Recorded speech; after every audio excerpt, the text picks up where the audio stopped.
The area is equipped with cots, limited amenities, and will be used only during evening night hours.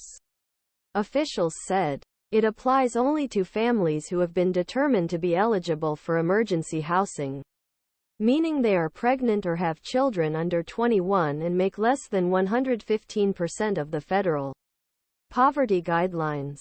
To ensure that families eligible for emergency assistance shelter have safe, warm place to sleep at night when there is no immediately available shelter unit, ministration is using the space at 10 Park Plaza as a temporary overnight shelter. State Emergency Director Jen L. Scott Rice said in statement Monday.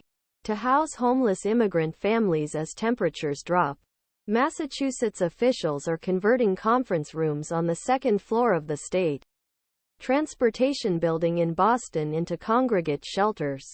The temporary shelter is expected to operate for up to 2 weeks or until a more permanent location is identified, Eng wrote.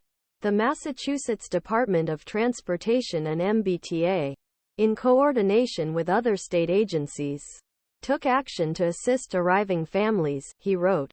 Eng wrote that the temporary shelter site would be set up by the Massachusetts National Guard and managed by an unnamed service provider, often a nonprofit, to help homeless families access medical care, find transportation, or organize food distribution.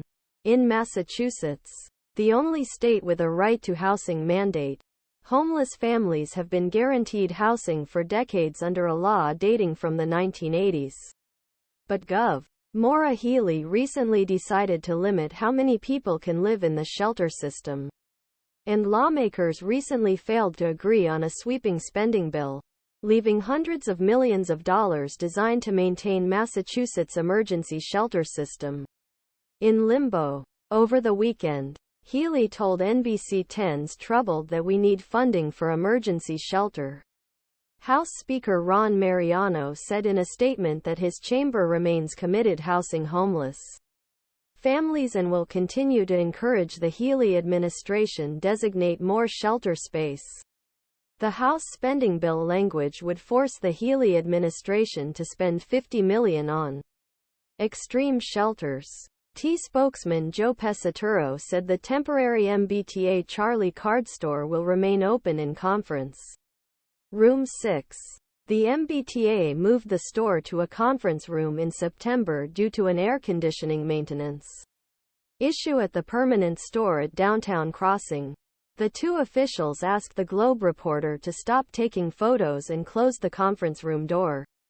The National Guard was on scene, and officials were removing cases of bottled water and disinfectant wipes from conference room, stacking excess along railing overlooking building's first floor.